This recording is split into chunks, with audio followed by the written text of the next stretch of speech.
Okay, so I did a top 10 list in regards to the top 10 most powerful spirits in all of Avatar, and a lot of people were confused that I put Father Glowworm as number one.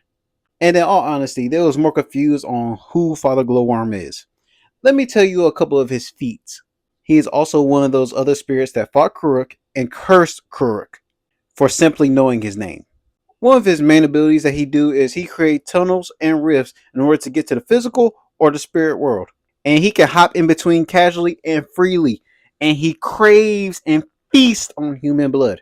So this immensely powerful spirit can jump in between worlds and just kill humans if you feel like it.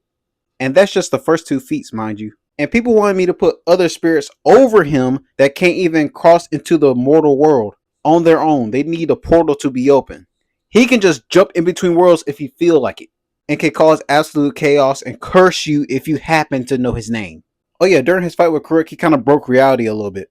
And also Father Glowworm, his manipulation tactics are absolutely top notch. He is the definition of a cunning spirit. Like, if we're being honest, if that one spirit didn't snitch on Father Glowworm, Karuk probably would never notice that he was the one creating tunnels in between the mortal and spirit world. And they would never fought, causing a whole thing, causing a chain reaction, and the whole Kyoshi and Yoon thing probably would never happen either. And that would have been a whole issue if Father Glowworm was still just out and about nowadays.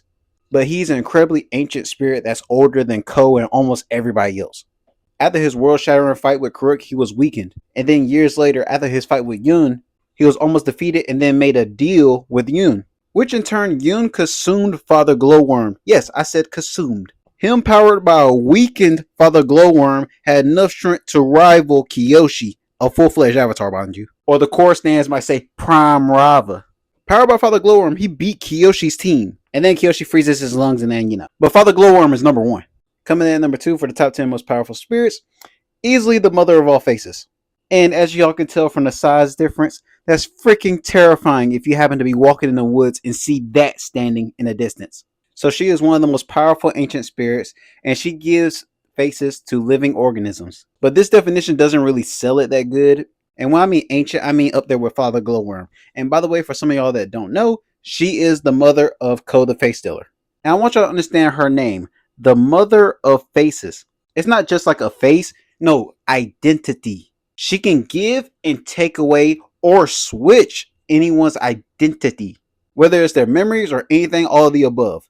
And on top of that, if you're polite and you stumble in her forest, she will give you a favor. And when I mean favor, I mean like a genie-like favor where you just any wish you want, poof, she can make it possible. She's on the more chill side of certain people, but her power scale will easily make her number 2 because she can wipe everyone's memory and identity in a matter of seconds. Poof!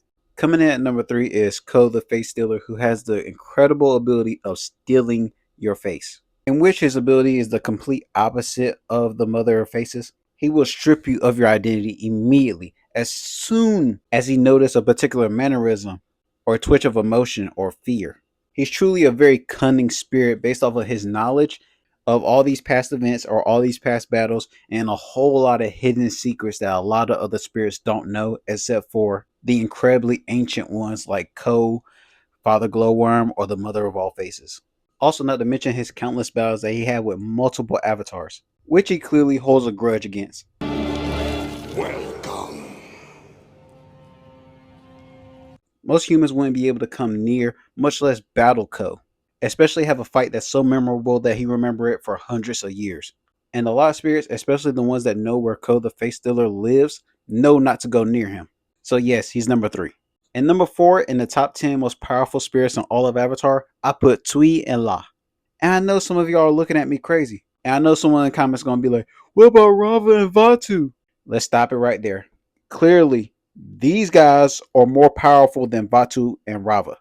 Because people forget who Tui and La actually are. They aren't just koi fish. They are the actual Tui and La, your moon and ocean, life and death, good and evil. They are the actual representation of good and evil. So who are you going to believe? These two kites that are in the wilderness playing tug of war? Or literally one of the most ancient spirits in all of Avatar?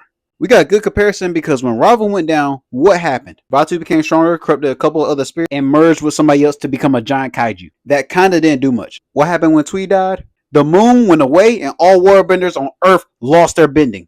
The world was plunged into darkness. So yeah, number 4. When Twee and Law were put in danger, we only saw the mortal aspects of the consequences of them being in danger. We can only imagine what was going on in the spirit world, because Twee's death probably threw the entire spirit world out of loop. Because of how powerful and important these spirits are, even Koh, a cunning spirit, was willing to give up information to the Avatar because he knew that they were going to be in danger. Someone is going to kill them. What do you mean? We've already met them, actually. Twee and La. And mind you, they chose koi fish as their mortal form. For all we know, if La died instead of Twee, the water levels probably would have been out of control, probably submerging most of the land underwater. And that's just a mortal aspect, not even knowing what's going on in the spirit world. And plus, we see how powerful they can become in the mortal world when they merge with someone. These two spirits are ancient and keep a perfect balance, which is why I personally have them at number 4, because their consequences are incredibly great and underrated. Coming in at number 5 for the top 10 most powerful spirits in all of Avatar, we gotta start off with the baby kids of the spirit world. Yo, it's baby's kids! Raava and Vaatu. And basically their abilities consist of being a Jansport book bag to all 4 elements and being the representation of good and evil. And their abilities usually consist of taking over a particular host and increasing their power even more.